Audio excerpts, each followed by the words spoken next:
The blood on Penelope Wright's hands had dried to a rust-brown color by the time she stumbled up the steps of the last cabin, before the wilderness swallowed everything whole.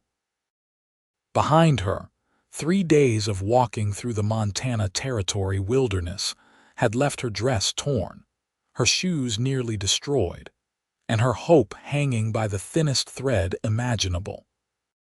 She raised her fist and knocked on the weathered door, each rap against the wood feeling like the last beat of her dying will to survive. July of 1878 had been the cruelest month of her 22 years, and if the person behind this door turned her away, she knew there would be no tomorrow. The door opened slowly, and a man stood there in the threshold, his frame filling the doorway completely. He had to be at least 6 feet tall, with shoulders broad enough to block out the setting sun behind her. His dark hair fell past his collar, and several days of stubble shadowed his jaw. But it was his eyes that caught her attention in those first desperate seconds, blue and sharp as a winter sky, assessing her with an intensity that might have frightened her if she had not already seen the worst that men could do. "Please," Penelope whispered, her voice cracking. "Please, I need help." The man's gaze traveled from her face down to her hands, still stained with blood, then back up again. His expression remained unreadable, but he stepped aside without a word, opening the door wider. Penelope nearly collapsed with relief as she crossed the threshold into the dim interior of the cabin. "Sit," he said, his voice deep and measured. He gestured to a sturdy wooden chair near the fireplace. "You are hurt, not my blood," Penelope managed, sinking into the chair. Her legs felt like they might never support her again. "My husband's, my late husband's." The man moved to a shelf and returned with a bowl of water and a cloth. He set them on the small table beside her chair, then pulled up another chair and sat facing her. "I am Benjamin Norris. This is my land, my cabin. You are safe here for now, but I need to know what brought you to my door looking like you have run from the devil himself." Penelope took the cloth with trembling hands and began to wipe away the blood. "My name is Penelope Wright. We were traveling to Val Verde, my husband Thomas and I, to start a new life.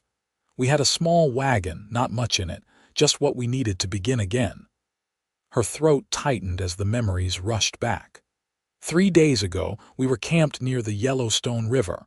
4 men came in the night. They wanted the wagon, the horses, everything. Thomas tried to fight them. Benjamin's jaw tightened almost imperceptibly. "And your husband," they shot him. The words came out flat, drained of emotion because she had cried herself dry over the past 3 days. "I was hiding in the brush where Thomas pushed me when he heard them coming. I watched them take everything and leave him there in the dirt. When they finally rode off, I went to him, but he was already gone. I could not bury him properly. The ground was too hard, and I had nothing to dig with. I covered him with stones as best I could and started walking. I did not know where else to go." The frontiersman sat back in his chair, his expression still controlled but something shifting in those blue eyes. "Val Verde is another 2 days' walk from here, but not a safe journey for a woman alone.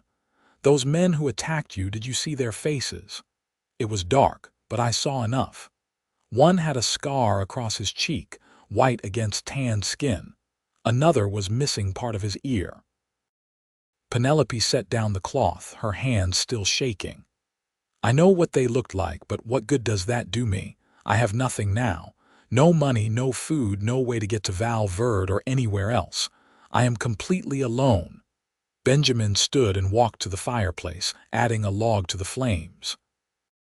"You are not alone right now. You are here and you are alive. That counts for something." He turned back to her. "When did you last eat?" The question caught her off guard. "I do not remember. Yesterday morning, perhaps. I found some berries." Without another word, Benjamin moved to the far side of the cabin where a simple kitchen area was set up. Penelope watched as he pulled out a pan, some dried meat, and what looked like potatoes from a sack. His movements were efficient and practiced, the actions of a man long accustomed to taking care of himself in this isolated place. "Why are you out here alone?" Penelope asked, needing to fill the silence with something other than her own dark thoughts. "This is far from any town."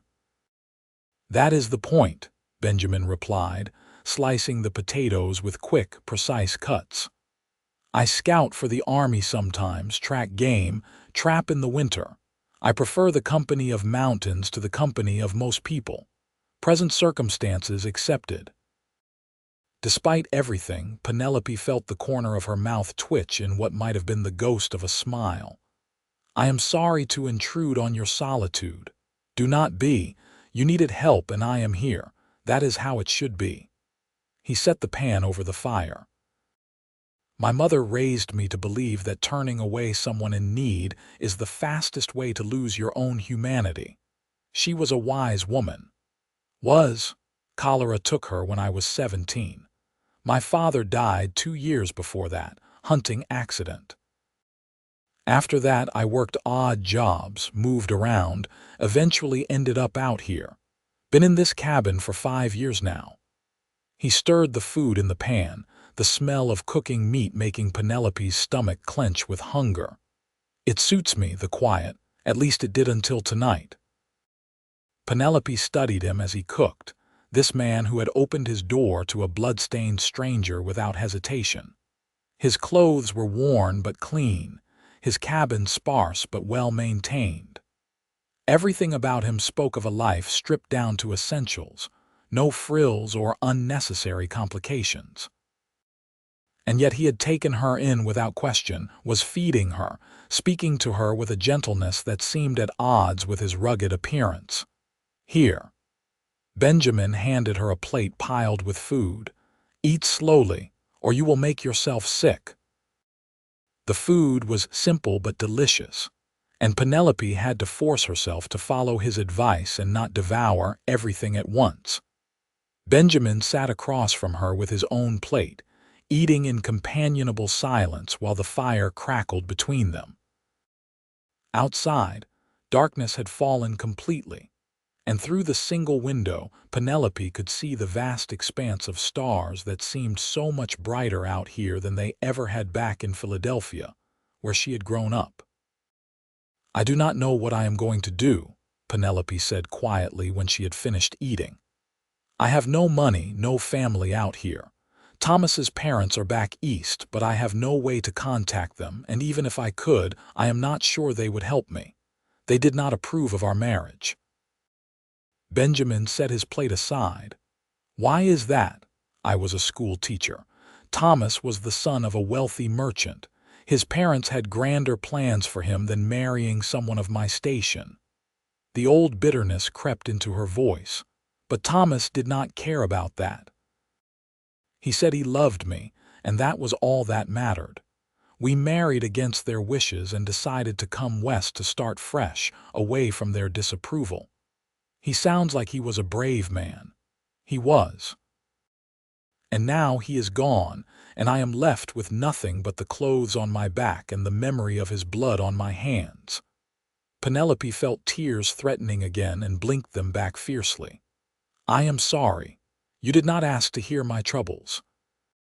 "You can stay here tonight," Benjamin said, standing to collect their plates. "Tomorrow we can figure out what comes next, but for now you need rest.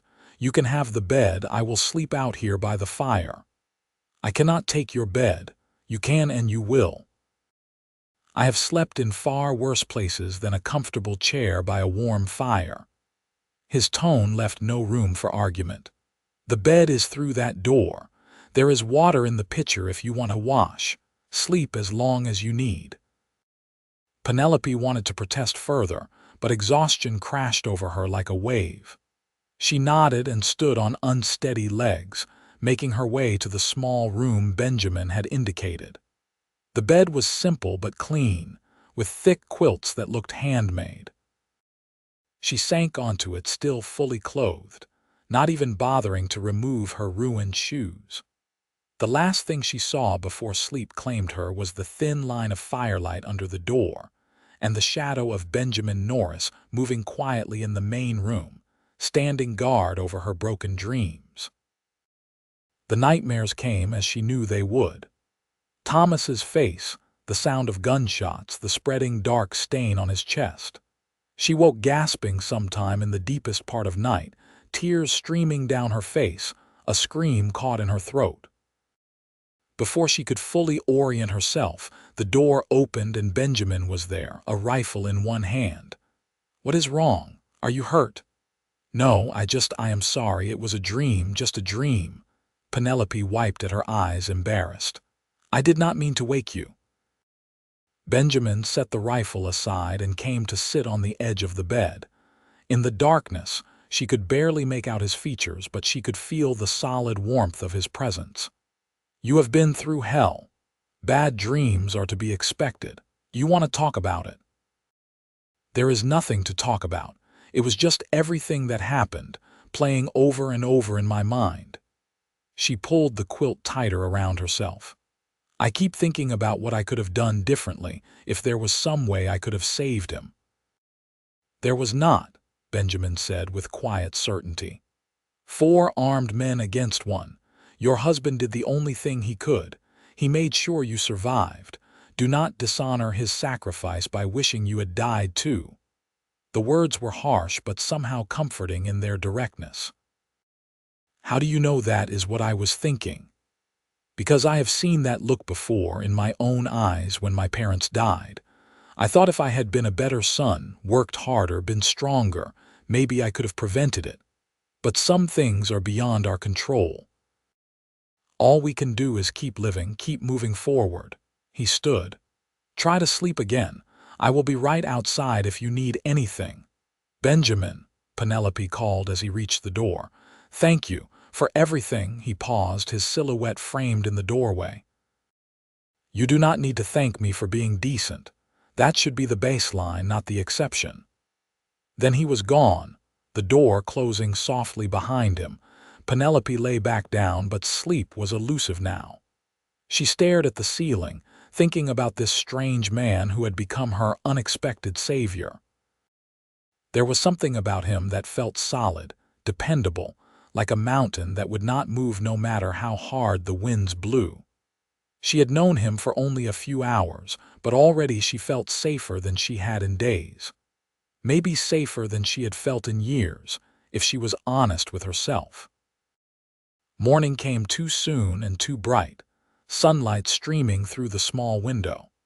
Penelope rose stiffly, her body protesting every movement after days of walking and a night spent in clothes that should have been thrown away. She emerged from the bedroom to find Benjamin already up, standing at the window with a cup of what smelled like coffee. "Morning," he said, turning. "There is more coffee in the pot if you want some, and I set out some clothes that might fit you. They belong to my mother, been packed away for years, but they are clean and whole, which is more than can be said for what you are wearing." Penelope looked where he indicated and saw a simple dress laid out on the chair, along with a pair of boots that looked only slightly worn. "Are you sure?" "I do not want to take your mother's things. She would have wanted them to be used. What good are they doing packed away in a trunk?"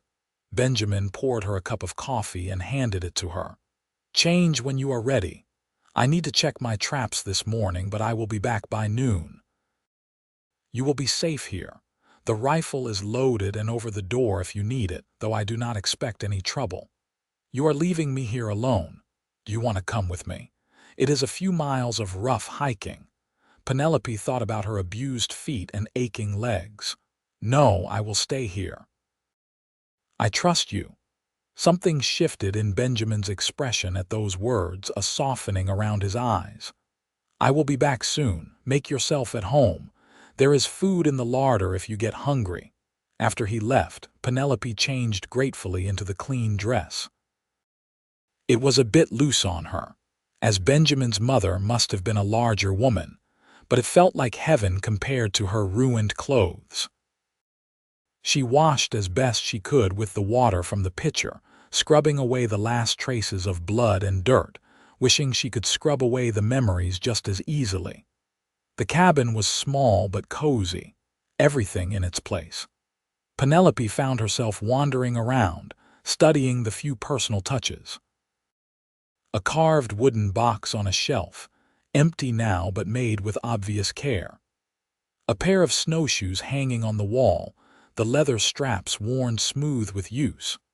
A row of books, surprising in their variety, everything from practical guides to trapping and hunting to works of literature. She pulled out a volume of Walt Whitman's poetry and settled into the chair by the fire, letting the words wash over her. Benjamin returned as promised at midday, carrying several rabbits from his traps. "I see you found my books. I hope you do not mind. I was a teacher, remember. Books are like old friends to me. Read whatever you like. They do not do much good sitting on a shelf." He set about preparing the rabbits with the same efficient competence he had shown the night before. "I have been thinking about your situation." Penelope set down the book.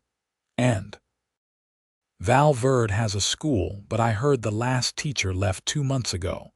If you still want to teach, there might be a job waiting for you there. It would give you a way to support yourself, start over." Hope stirred in Penelope's chest, fragile and uncertain. "Do you really think they would hire me? I have no references with me, no way to prove my qualifications. I know the mayor, Marcus Bennett, good man, fair-minded. If I vouch for you, that will carry weight." Benjamin started skinning one of the rabbits with practiced motions.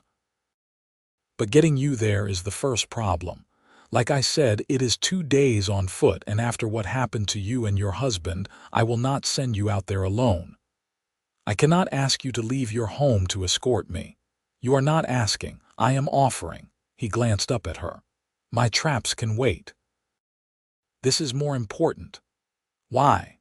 The question came out more bluntly than Penelope intended. "Why are you doing all this for a stranger?" Benjamin was quiet for a moment, focusing on his work. When he finally spoke, his voice was thoughtful. "You came to my door with nothing, asking for help. How I respond to that says everything about who I am as a man. I can either turn away and tell myself your troubles are not mine, or I can do what is right and help someone who needs it. The choice seems pretty clear to me. Not everyone would see it that way. No, they would not. But I am not everyone." He finished with the rabbit and started on the next one. "Besides, it has been a while since I went into Val Verde. I can restock supplies, check in with some folks. It is not purely altruistic."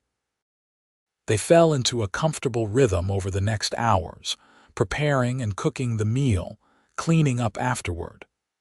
Penelope found herself watching Benjamin when he was not looking, noticing the way his hands moved with such certainty, the quiet strength in everything he did. He was nothing like Thomas, who had been more refined, educated in the formal sense, always worried about appearances and what people thought. Benjamin seemed to exist outside of all that, answerable only to his own code. "Tell me about teaching," Benjamin said that evening as they sat by the fire. "What made you choose that path?" "My mother was a teacher," Penelope replied. "She taught me to read before I was 4 years old. I grew up surrounded by books and learning, and I loved it. When I was old enough, it seemed natural to follow in her footsteps." There is something magical about watching a child's face when they first understand how letters become words, words become sentences, sentences become entire worlds. She smiled at the memory. "I taught for 3 years before I married Thomas. I thought I would teach out here too, help build something good in a new place. And you still can. Maybe, if your friend the mayor gives me a chance. He will." Benjamin stretched his legs toward the fire. "Marcus Bennett believes in education. He lost his own chance at schooling when he was young, had to work instead. He does not want that for the children in Val Verde.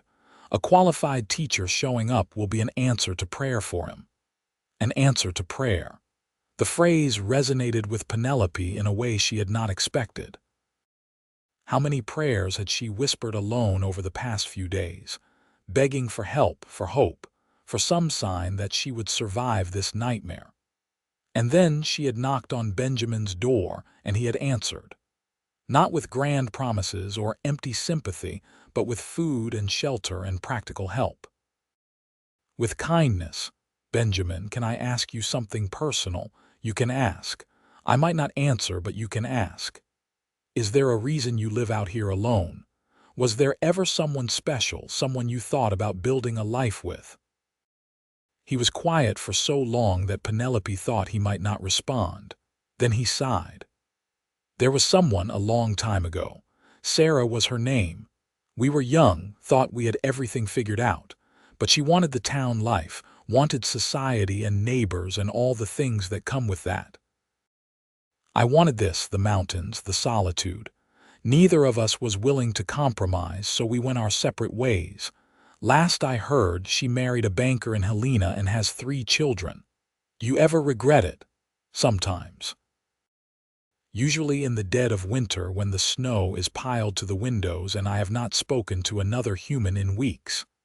He met her eyes across the fire. "But mostly no. I am content with the life I have built. It is honest work and I answer only to myself. That freedom is worth the loneliness.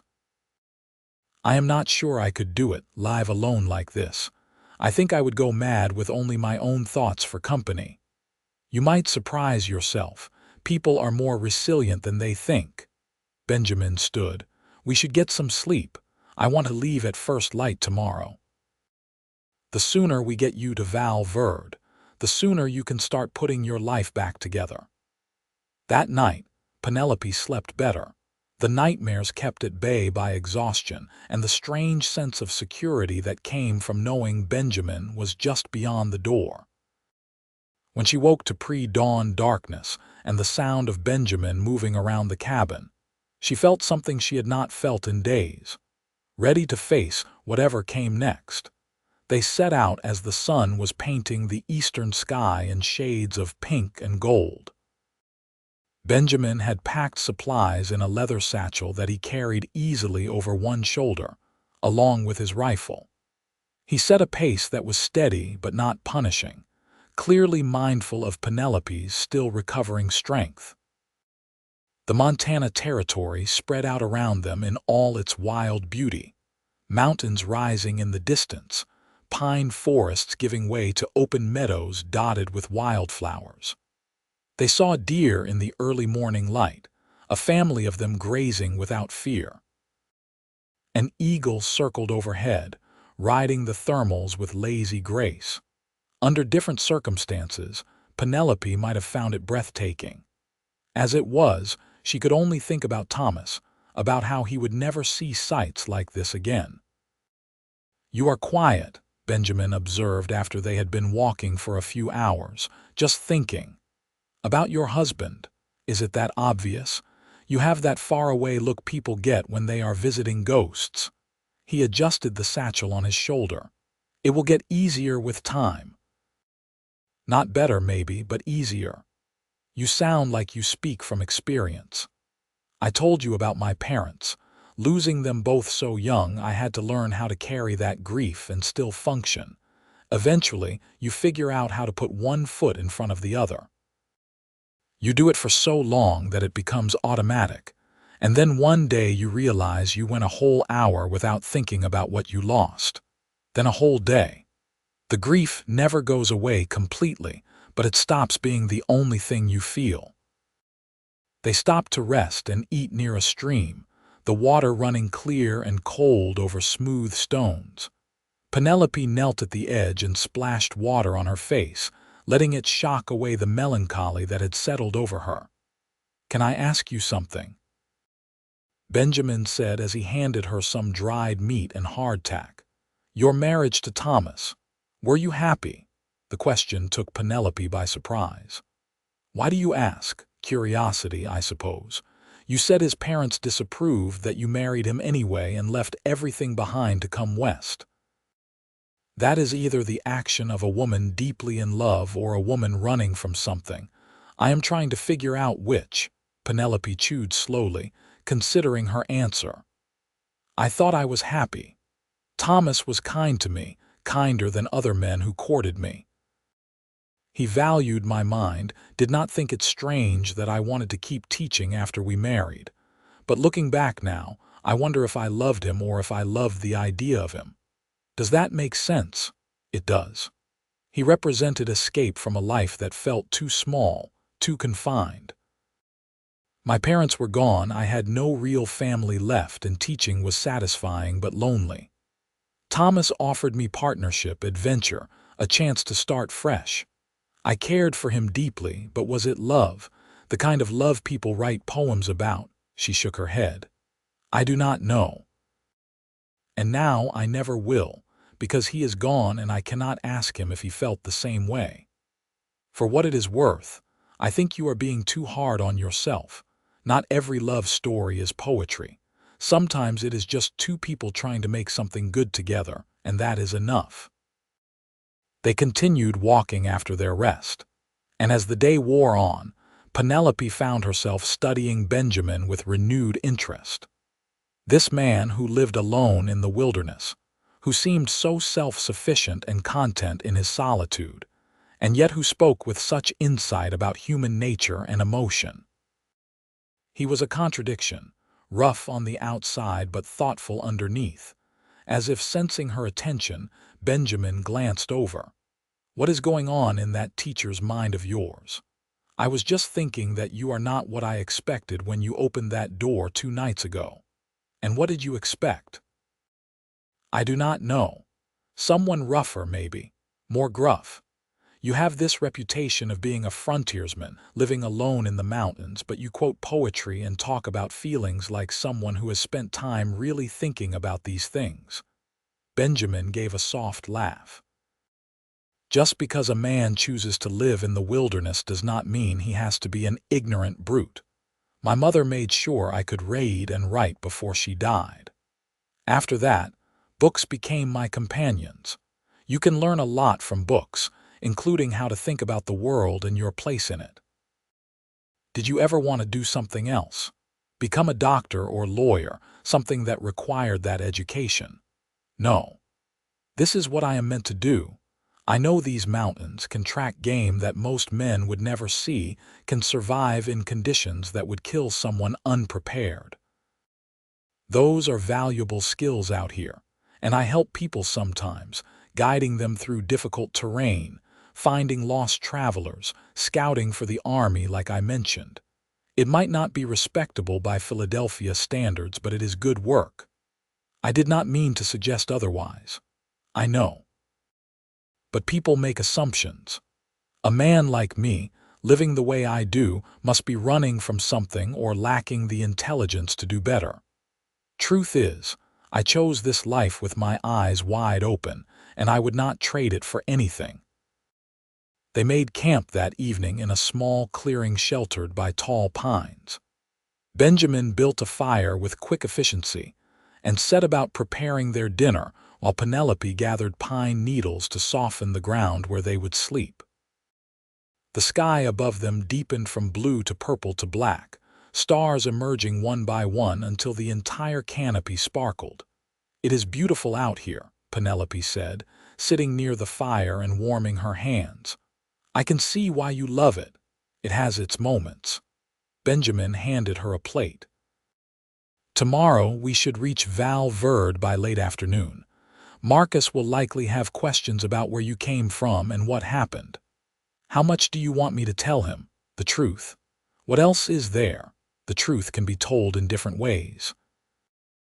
We can focus on your teaching credentials and your need for work. Mention your husband's death, but not dwell on the details. Or we can tell him everything, including about the men who attacked you. That might bring in the law, lead to questions and investigations. I want you to be prepared for that." Penelope had not thought that far ahead.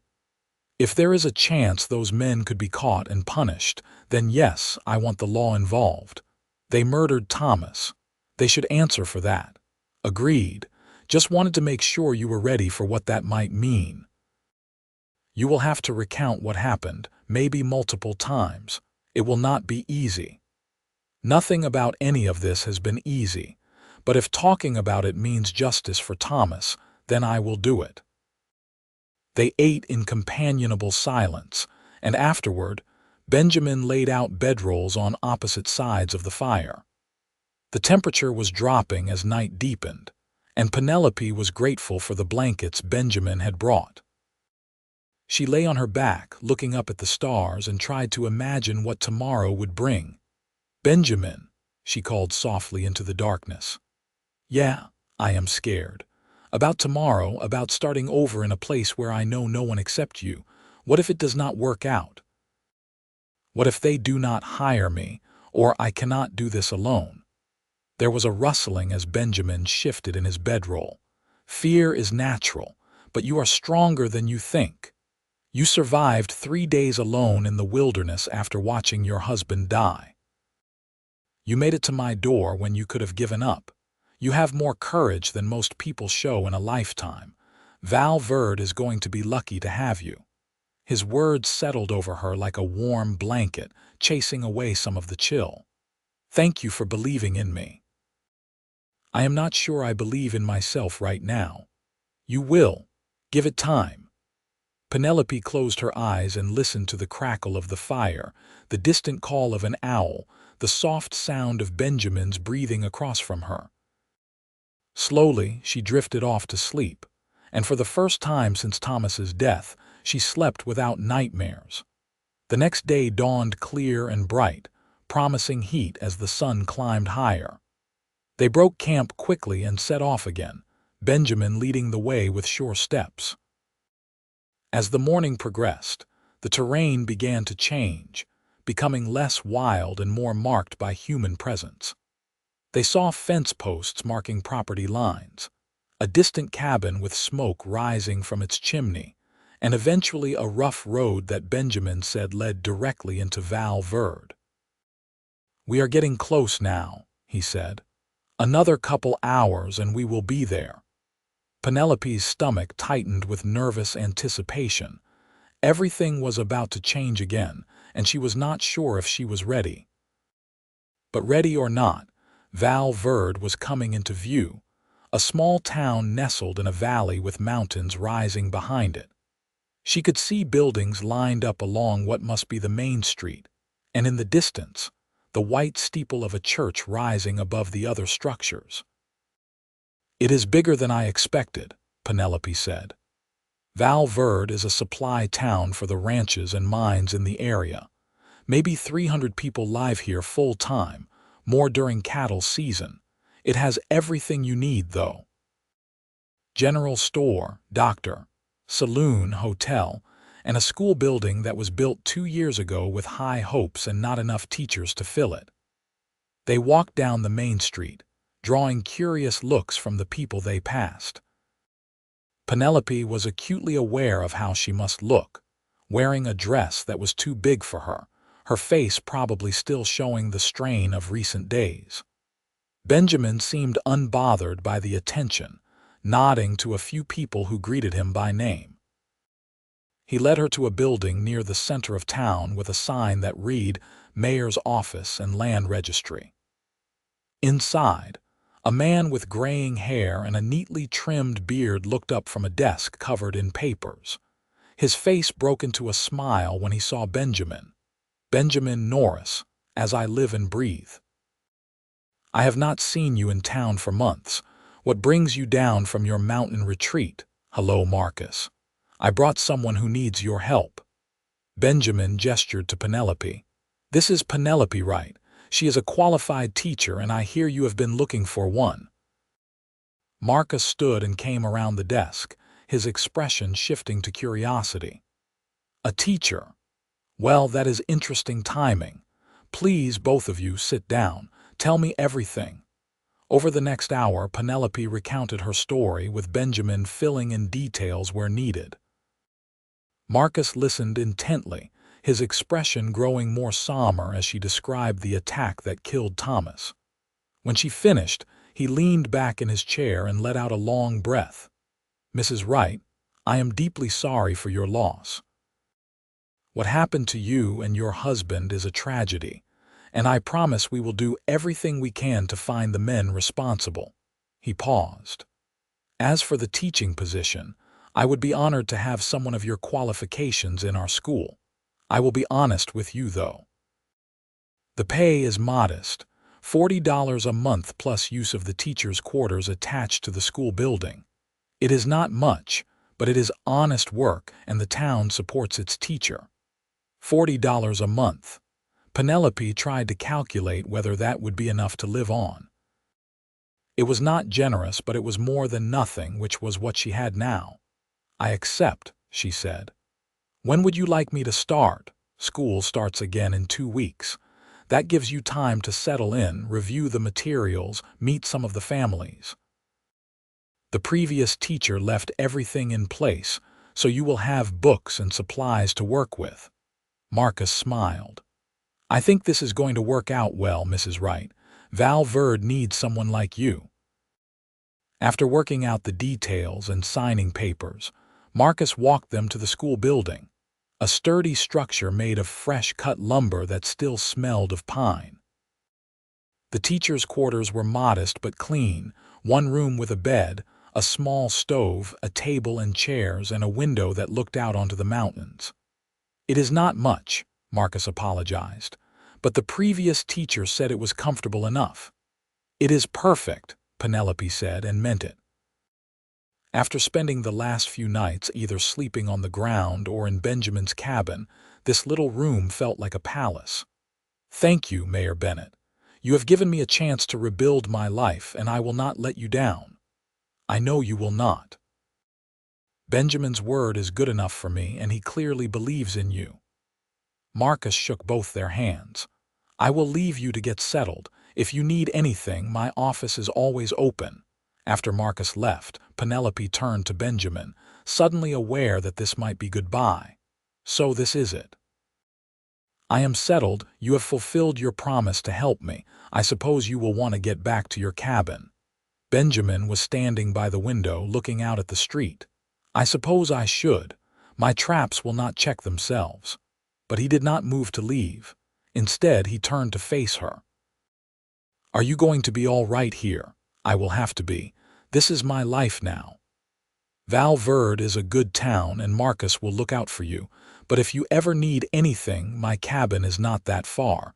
You can always find me there." Something in his tone made Penelope's heart skip.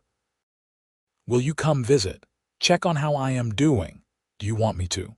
"Yes," Penelope said, surprising herself with the vehemence of the word. "Yes, I would like that very much. You have been so kind to me, Benjamin. I do not want to lose the only friend I have out here." A smile touched his lips, the first real smile she had seen from him.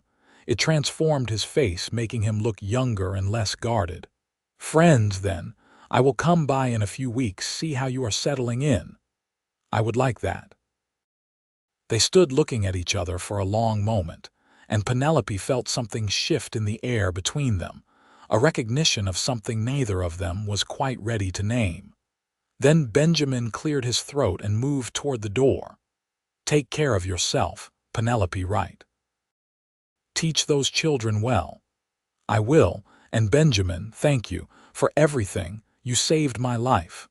You saved your own life by making it to my door. I just gave you a place to rest and pointed you in the right direction." He touched the brim of his hat in an old-fashioned gesture. "Goodbye, Penelope."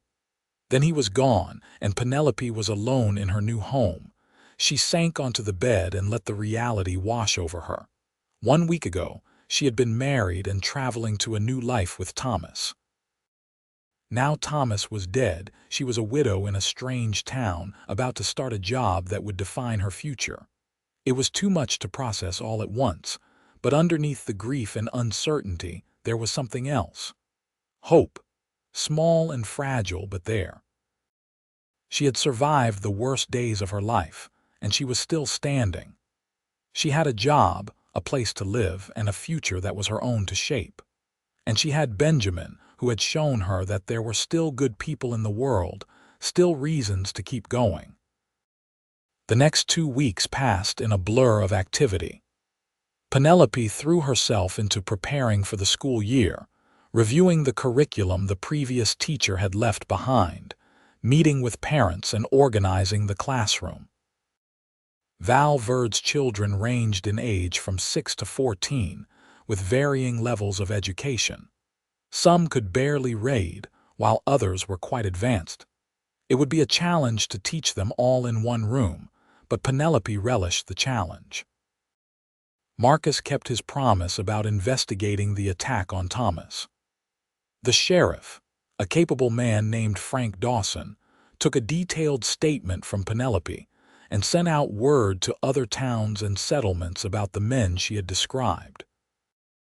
There were no immediate leads, but the sheriff assured her they would keep looking.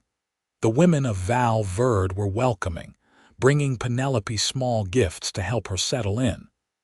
A set of curtains from Mrs. Henderson, a rag rug from Mrs. Chen, preserves and bread from Mrs. Martinez. They invited her to church on Sunday and to the weekly sewing circle. Penelope accepted gratefully, understanding that becoming part of the community was essential to her survival here. But even as she built these new connections, Penelope found her thoughts returning again and again to Benjamin. She wondered what he was doing up in his cabin, if he thought about her at all, if he meant it when he said he would visit. The memory of him had become a touchstone, something solid to hold on to when the grief threatened to overwhelm her.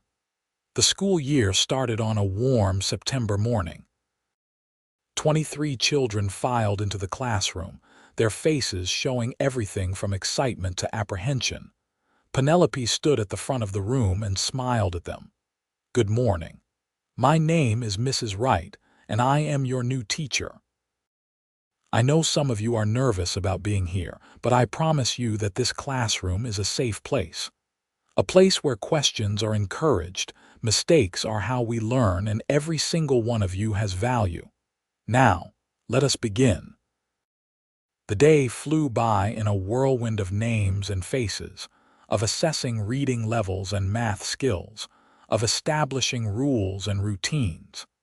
By the time Penelope dismissed the children at 3 o'clock, she was exhausted but exhilarated. This was what she was meant to do. Teaching filled something in her that had been empty, gave her purpose and direction. As the last child left, Penelope stood in the doorway of the school and looked out at the mountains rising in the distance. Somewhere up there was Benjamin, going about his solitary life. She wondered if he was looking down at Val Verde right now, thinking about her. "Mrs. Wright?" Penelope turned to find a boy of about 10 standing hesitantly on the steps. He was small for his age, with dark hair and serious eyes. She recognized him as Tommy Henderson, whose mother had brought her the curtains. "Yes, Tommy. Did you forget something?" "No, madam. I just wanted to say thank you for being patient with me today when I could not read that hard word. The last teacher used to get mad when I struggled." Penelope knelt down to his level. "Tommy, learning is not a race. Some things come easily and some things take work. The important part is that you keep trying, and I will always be patient with you, I promise." The boy's face lit up with a smile. "You are a good teacher, Mrs. Wright. I am glad you came to Val Verde." As she watched him run off toward home, Penelope felt tears prick her eyes. "I am glad too," she thought. Maybe this was where she was meant to be all along. The weeks turned into months and Penelope found her rhythm. She taught during the day, spent her evenings preparing lessons or reading, and her Sundays at church and social gatherings. The nightmares about Thomas came less frequently, though the grief was still there, a dull ache that never quite went away. She wrote to Thomas's parents, informing them of his death and where she had settled. She did not expect a response and did not receive one. October arrived with crisp mornings and leaves turning gold and red in the surrounding forests. Penelope was working on lesson plans one Saturday afternoon when there was a knock at her door. She opened it to find Benjamin standing there, looking exactly as he had the day he left. "Hello, Penelope." Her heart leaped in her chest. "Benjamin, I was beginning to think you had forgotten about me." "I have been busy. Had to stock up for winter, repair some damage to the cabin roof, but I told you I would come, and here I am." He shifted his weight slightly, almost awkward. "Is this a bad time?" "No, no, please come in." Penelope stepped back to let him enter. The room suddenly felt smaller with his presence filling it. "I am so glad to see you. How have you been?" "Well enough. How about you? How is teaching going?" They sat at her small table, and Penelope poured them both coffee from the pot she kept warm on the stove. As they talked, she found herself telling him everything about the past 2 months. The children she was teaching, the progress they were making, the way the town had welcomed her. He listened intently, asking questions, nodding encouragement. "It sounds like you have found your place here," Benjamin said when she finally paused for breath. "I am glad. You deserve happiness after everything you have been through. What about you? Are you happy up in your cabin?" Benjamin considered the question, his blue eyes distant. "I am content. But I will admit, it has been lonelier than usual lately. I find myself thinking about things differently than I used to." "What kinds of things?" "The future. What I want my life to look like 5 years from now, 10 years. Whether living alone in the mountains is really enough, or if I have been fooling myself into thinking solitude is the same as peace." Penelope's pulse quickened. "And what have you concluded?" "That I am not sure anymore." He met her eyes. "Being around you, even for those few days, reminded me of what it feels like to share space with someone. To have conversations that go beyond practical matters.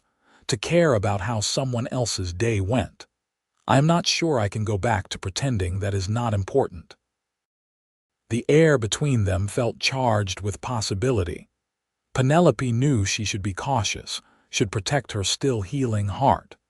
But looking at Benjamin across her small table, she felt something shift inside her. This was not the same as what she had felt for Thomas. This was deeper, more solid, based on seeing someone at their core and liking what she found there. "I have thought about you," Penelope admitted quietly. "More than I probably should. You have been in my mind constantly, Benjamin. I tell myself it is just gratitude, that I am projecting feelings onto you because you helped me when I was desperate. But I know that is not true. It is more than that." "What is it then?" "I think I am falling in love with you." The words came out in a rush, and Penelope immediately wanted to take them back. It was too soon, too much, too honest. "I am sorry. I should not have said that. You came here as a friend, and I am making things awkward." Benjamin reached across the table and took her hand. His palm was rough and warm, and the touch sent electricity through her. "You are not making anything awkward. I am falling in love with you too. Have been since the day you left, maybe even before that. I kept telling myself it was impossible, that we barely know each other, that you are still grieving your husband. But the heart does not care about logic." Penelope felt tears spill over, but these were different tears than the ones she had cried for Thomas. These were tears of relief, of joy, of something new being born. "I did care for Thomas. I will always grieve him, but what I feel for you is different. It is like I have been walking through fog, and suddenly the sun broke through and I can see clearly for the first time. I do not want to rush you. I know you have been through hell, and I know you need time to heal. But I also know that life is short and unpredictable, and when something real comes along, you do not let it slip away." Benjamin stood and came around the table, pulling Penelope to her feet. "I love you, Penelope Wright. I think I started loving you the moment you knocked on my door with blood on your hands and desperation in your eyes. You are the bravest, strongest, most remarkable woman I have ever met." Penelope looked up at him, this man who had saved her life in more ways than one. "I love you too. I do not know how this is going to work with you up in the mountains and me here in town, but I love you and I want to try." Benjamin cupped her face in his hands, his touch gentle despite his calloused fingers. "We will figure it out. I can come to town more often. You can visit the cabin when school is not in session. We will make it work because we want it to work." Then he kissed her, and Penelope felt the last pieces of her shattered heart begin to knit back together. The kiss was tender and searching, a promise of things to come. When they finally pulled apart, Penelope was breathless. "Stay," she whispered. "At least for tonight.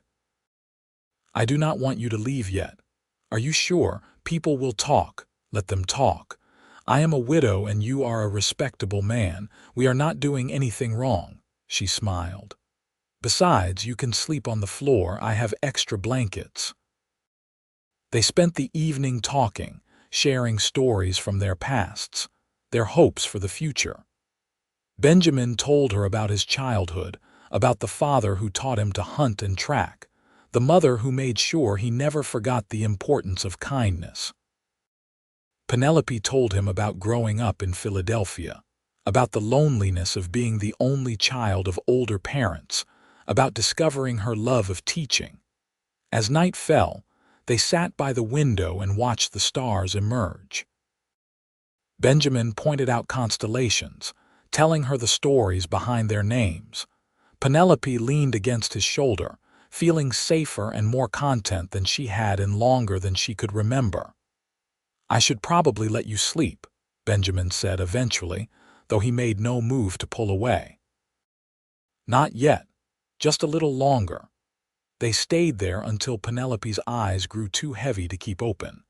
Benjamin helped her to the bed, then made himself a pallet on the floor as promised. Penelope drifted off to the sound of his breathing and slept more peacefully than she had in months. Morning came too soon, but waking up to find Benjamin still there, making coffee at her stove, felt like a gift. They ate breakfast together, and then it was time for him to leave. "I will be back in 2 weeks," Benjamin promised as he stood in her doorway. "And before winter really sets in, I want you to come see the cabin again. I want to show you how beautiful it is up there when the snow falls." "I would love that." He kissed her goodbye, a sweet, lingering kiss that left Penelope wanting more. Then he was walking down the street, and she was watching him go, already counting the days until she would see him again. The pattern continued through the fall. Benjamin came to town every 2 weeks, sometimes staying overnight in the hotel to avoid gossip, though most of Val Verde had figured out that something was developing between the widow teacher and the mountain man. Penelope visited his cabin twice, once in late October and once in early November, marveling at the stark beauty of the wilderness and the cozy warmth of the cabin Benjamin had built with his own hands. Their relationship deepened with each visit. They learned each other's quirks and habits, what made the other laugh or think. Benjamin attended the school's harvest festival and charmed all the children by teaching them how to identify animal tracks. Penelope helped him select fabric at the general store for new curtains for his cabin, ignoring the knowing smiles of the shopkeeper. December arrived with the first serious snow, blanketing Val Verde in white. The school was cold in the mornings until Penelope got the stove going, and the children arrived with red cheeks and snow-dampened clothes. Christmas was approaching, and Penelope organized the children to put on a small program for the town. Benjamin came to town just before Christmas, looking half frozen from the journey. Penelope sat him by the stove and piled him with blankets until he stopped shivering. "I should not have come in this weather," he admitted, "but I could not stand the thought of not seeing you for Christmas." I am glad you are here. I have something for you." Penelope pulled out a carefully wrapped package and handed it to him. Inside was a thick wool scarf she had knitted herself, working on it by lamplight after the children went home. Benjamin held it like it was made of gold. "You made this for me. I wanted you to have something to keep you warm when you are up in the mountains, something to remind you of me. I do not need a scarf for that. You are in my thoughts constantly, Penelope." He reached into his coat and pulled out his own package. "I have something for you too." Penelope unwrapped it to find a carved wooden box, similar to the empty one she had seen in his cabin. But this one had her initials carved into the lid, surrounded by a border of pine trees and mountains. "Benjamin, it is beautiful. I made it for you. I thought you could keep your important papers in it, or letters, or whatever you want. I wanted you to have something solid, something that will last." Penelope set the box aside and kissed him, not caring that they were in full view of anyone who might walk past her window. "I love you. I love you so much. I love you too, and I want to ask you something." Benjamin took both her hands in his. "I know it has only been a few months. I know people will say it is too soon, that you are still grieving, that we are rushing. But Penelope, I do not want to spend another winter alone in that cabin knowing you are down here and I could be with you. Marry me, be my wife. Let us build a life together." Penelope's heart soared. "Yes, yes, of course I will marry you." They held each other as the snow fell outside. Two people who had found each other against all odds, who had discovered that love could bloom even in the aftermath of tragedy. The wedding took place on a cold January morning in Val Verde's small church. Marcus Bennett gave Penelope away, and half the town attended to witness the union. Penelope wore a simple dress of pale blue that the ladies of the sewing circle had helped her make, and Benjamin wore his best clothes, his hair neatly trimmed for the occasion. "Do you, Benjamin Norris, take Penelope Wright to be your lawfully wedded wife?" "I do." "And do you, Penelope Wright, take Benjamin Norris to be your lawfully wedded husband?" "I do." "Then, by the power vested in me, I pronounce you man and wife. You may kiss your bride." Benjamin kissed her tenderly, and the church erupted in applause. Penelope felt joy bubble up inside her, pure and bright. She had walked through the valley of death and emerged on the other side, and here was Benjamin, her reward for refusing to give up hope. The question of where they would live was solved with typical frontier practicality. Benjamin would spend the school year in Val Verde with Penelope, helping with odd jobs around town, and supplementing their income with his trapping and scouting. In the summer, they would spend time at the cabin, with Penelope helping Benjamin with his work and enjoying the solitude of the mountains. It was not a conventional arrangement, but it suited them perfectly. Penelope continued teaching, finding that she loved it even more now that she had Benjamin to come home to each evening.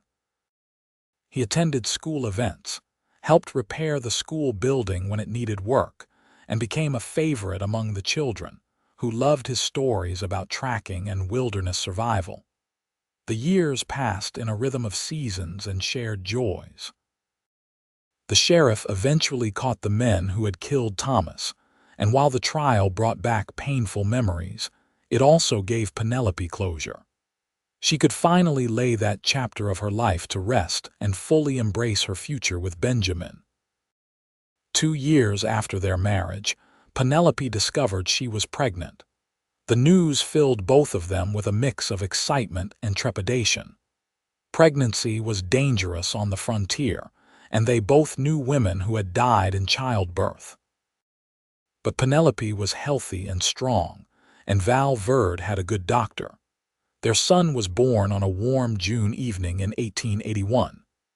Benjamin held Penelope's hand through the long hours of labor, refusing to leave her side despite the doctor's suggestion that he wait outside as was customary. When the baby finally arrived, screaming and red-faced, Benjamin had tears streaming down his face. "A boy," the doctor announced. "Congratulations." They named him Thomas Benjamin Norris, honoring both the man who had brought Penelope west and the man who had given her a reason to stay. Little Tommy, as they called him, was a perfect blend of both parents, with Benjamin's blue eyes and Penelope's dark hair. Motherhood changed Penelope in ways she had not anticipated. She took a year off from teaching to care for Tommy, and Benjamin adjusted his trapping schedule so he could be home more often. They muddled through sleepless nights and endless diaper changes, learning as they went, supporting each other through the challenges. When Tommy was 2, Penelope returned to teaching part-time, with several women in town taking turns watching the boy during school hours. Benjamin doted on his son, teaching him to walk by holding his little hands and leading him around the cabin, showing him how to identify birds and trees, even though Tommy was too young to understand. 3 years later, Penelope gave birth to a daughter they named Grace. She was quieter than Tommy had been, with her father's serious expression and her mother's love of stories. Benjamin would hold her for hours, rocking her while Penelope taught or prepared lessons, singing old songs his mother had taught him. Life settled into a comfortable pattern. The cabin in the mountains became a summer retreat where the children could run wild and free, while Val Verde was their home base during the school year. Benjamin's skills as a tracker and guide kept them financially stable, while Penelope's teaching provided both income and purpose.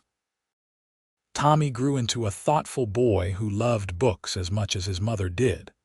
Grace was more adventurous, always wanting to explore the wilderness with her father. Benjamin taught them both to fish and track, to respect the land and its creatures. Penelope taught them to read and write, to think critically, to value education. The town of Val Verde grew over the years, attracting more families, more businesses.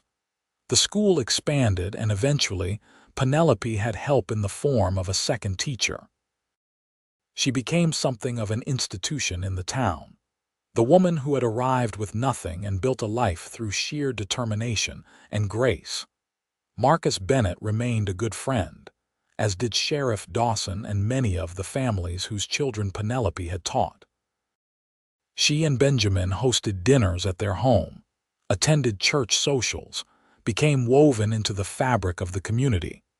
But their favorite times were still the quiet evenings, just the two of them after the children were in bed, sitting by the fire and talking about everything and nothing. Benjamin would tell her about his day, and Penelope would share stories about her students. They would make plans for the future, discuss their hopes and fears, simply enjoy the comfort of each other's presence. "You ever think about that night I knocked on your door?" Penelope asked one evening when they had been married nearly 10 years. "How different things could have been if you had turned me away." "I think about it sometimes," Benjamin admitted. "How close we came to never meeting, never having this life. It makes me grateful for every day." "You saved me that night, in every way a person can be saved." We saved each other. I was half alive up in that cabin, going through the motions but not really living. You reminded me what it felt like to care about someone, to be part of something bigger than myself. He pulled her close. "I was alone before you, Penelope. I told myself I was content, but I was just afraid of being hurt, of losing someone the way I lost my parents and Sarah. You made me brave enough to take that risk, and I would have died up in those mountains if not for you. Or at best, I would have made it to Val Verde broken and empty, going through the motions of life without really living it. You gave me hope when I had none left." They sat in comfortable silence, watching the fire dance. Outside, Val Verde slept peacefully under a blanket of stars. Inside, their children dreamed safe dreams, secure in the knowledge that they were loved and protected. Years continued to pass, marked by birthdays and Christmases, school programs, and summer adventures. Tommy grew tall and serious, eventually leaving Val Verde to attend university back east, determined to become a lawyer. Grace stayed closer to home, falling in love with a young rancher and marrying at 20. Benjamin's hair turned gray at the temples, then white. Penelope found silver threads in her own dark hair and lines around her eyes that came from years of smiling. They aged together, their love deepening rather than fading with time. When Tommy returned from university with his law degree, he set up practice in Val Verde, bringing with him a wife he had met at school. Grace and her husband built a ranch on land near Benjamin's old cabin, raising cattle and horses. Both children gave Benjamin and Penelope grandchildren, who filled their later years with joy. Penelope taught until she was 60, retiring only when arthritis made it too difficult to write on the chalkboard. The town threw her a grand retirement party, with former students coming from across Montana to honor her decades of service. Benjamin sat in the front row, watching his wife receive accolades and tributes, his face shining with pride. They spent their final years in the house in Val Verde, too old now for the trek to the mountain cabin, though they still owned it, and sometimes their grandchildren stayed there in the summers. Benjamin's tracking days were behind him, but he still knew more about the wilderness than anyone else in the territory, and young people would come to him for advice. Penelope wrote down her life story in careful longhand, wanting her grandchildren to know how she had come to Val Verde and found not just survival but love and purpose. She wrote about Thomas, honoring his memory, and about that terrible night that had led her to Benjamin's door. She wrote about knocking with her last hope, and finding that the frontiersman who answered became the answer to every prayer she had ever whispered alone. On a warm spring evening in 1915, with their children and grandchildren gathered around, Benjamin and Penelope sat on their porch and watched the sunset paint the mountains gold and purple. Benjamin held her hand, his grip still strong despite his 80 years. "I love you," he said, as he had said countless times before. "You made my life an adventure. I love you too. You made my life worth living." They sat there as darkness fell and the stars emerged, two souls who had found each other in the wilderness and built something beautiful together. Their love story had begun with tragedy and desperation, but it had become something extraordinary, a testament to the resilience of the human heart and the power of hope. The next morning, Val Verde woke to the news that Benjamin had passed peacefully in his sleep, with Penelope beside him. She followed him 3 days later, as if unable to bear being apart from the man who had been her salvation, her partner, her great love. They were buried side by side in Val Verde's cemetery, overlooking the mountains they had both loved. The entire town turned out for the funeral, along with people from across Montana who had been touched by their lives.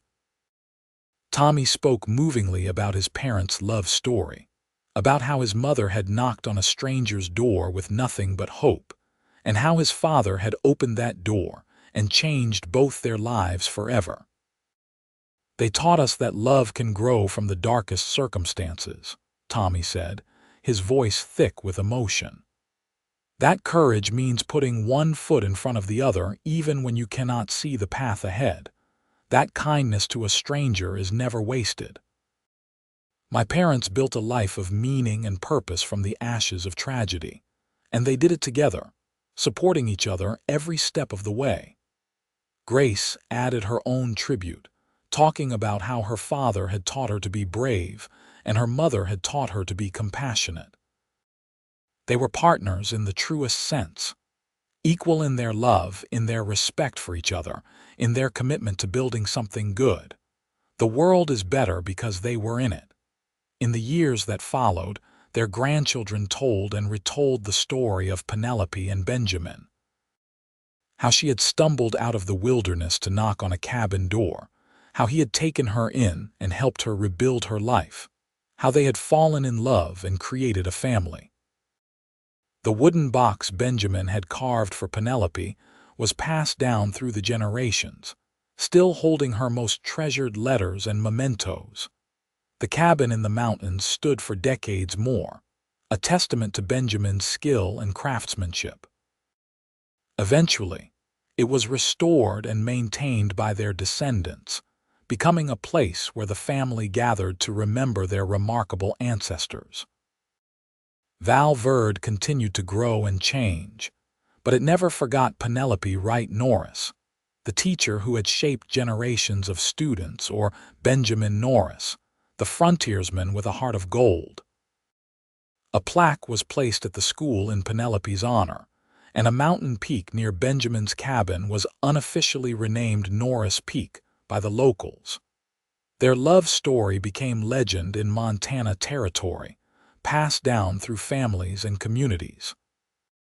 It was a reminder that even in the harshest circumstances, hope could survive, that a single act of kindness could change everything, that love could bloom in unexpected places and become something that outlasted lifetimes. Penelope had knocked on Benjamin's door with her last hope, a desperate woman with blood on her hands and grief in her heart. Benjamin had opened that door without hesitation, offering shelter and safety to a stranger in need. In doing so, he had become the answer to every prayer she had ever whispered alone in the darkness, and together, they had built a life that exceeded anything either of them could have imagined. A life full of love and laughter, challenges and triumphs, ordinary moments that became extraordinary because they faced them together. They had raised children who carried their values forward, who taught their own children about courage and compassion and the power of love. In the end, their story was simple and profound. Two people found each other when they needed it most and chose to build something beautiful together. They proved that tragedy did not have to be the end of the story, that new chapters could be written, that hope was always worth holding on to. The Montana wilderness that had witnessed Penelope's desperate flight and Benjamin's solitary existence also witnessed their love story unfold across decades. The mountains stood unchanged as seasons passed and years accumulated, as children were born and grew and had children of their own, as Penelope and Benjamin aged together and eventually returned to the earth.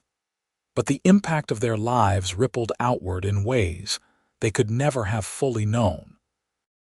The children Penelope taught went on to become teachers themselves, doctors, ranchers, business owners, parents who valued education and kindness. The people Benjamin helped in the wilderness remembered his quiet competence and his willingness to assist anyone in need. Their marriage became a model for what partnership could be, built on mutual respect and genuine friendship as much as romantic love. They had disagreed sometimes, argued occasionally, faced hardships and sorrows.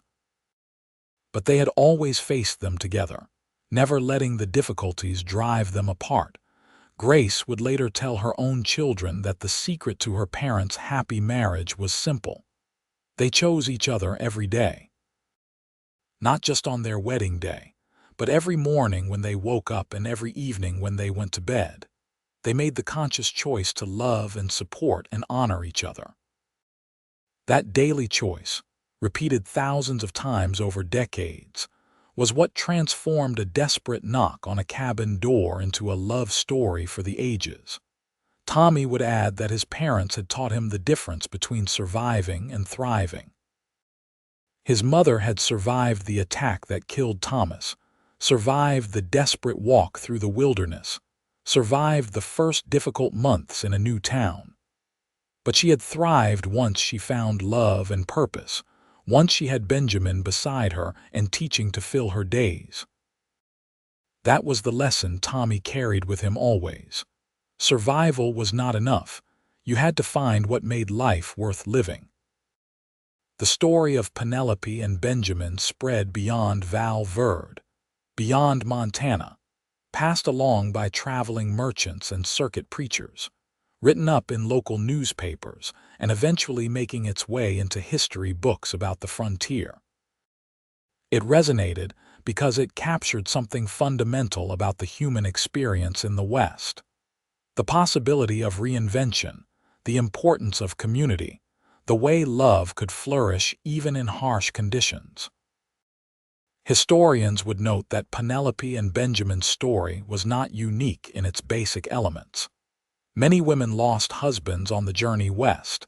Many frontiersmen lived in isolated cabins. Many marriages were born from practical necessity. What made their story special was the way they transformed those common elements into something transcendent. Penelope could have married again out of desperation, accepting any man who would provide for her. Benjamin could have helped her to Val Verde and then returned to his solitude, checking that obligation off his list. They could have gone through the motions of a marriage of convenience and been content enough. Instead, they had built something real and deep and lasting. They had fallen in love slowly and thoroughly, learning each other's hearts and minds.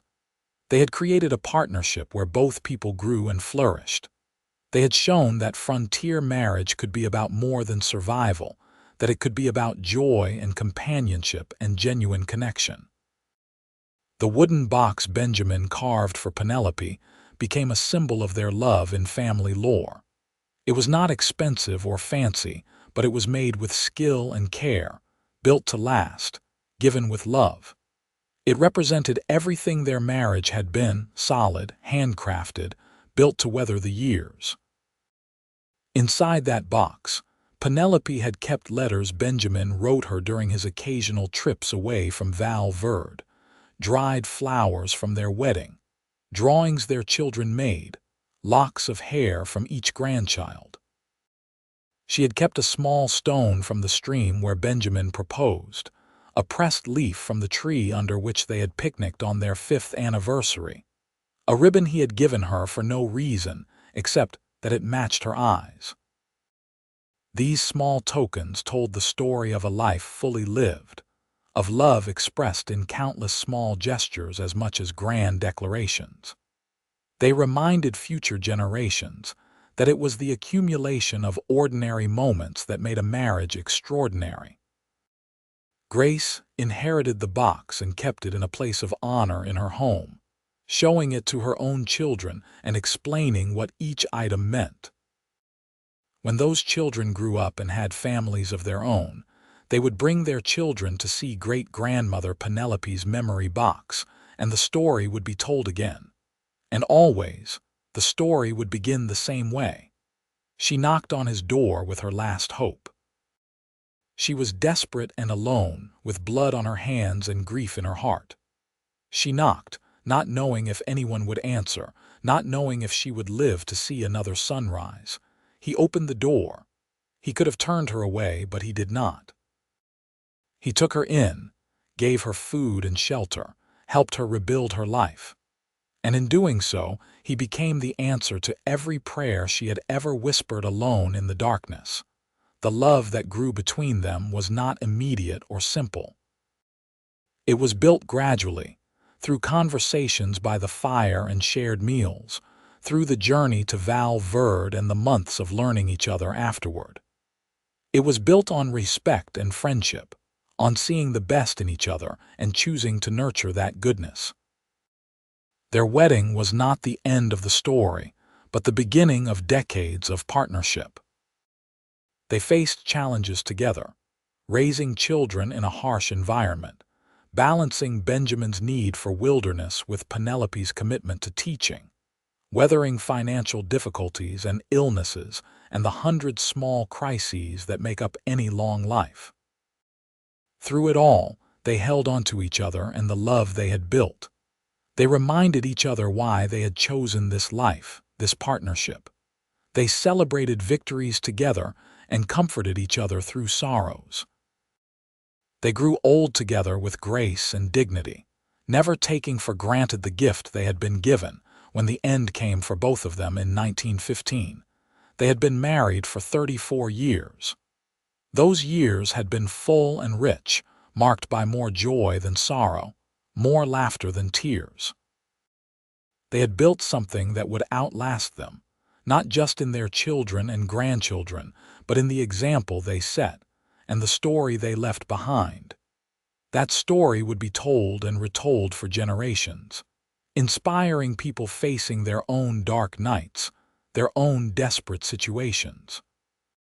It would remind them that hope was worth holding on to, that kindness mattered, that love could indeed spring from the most unlikely circumstances.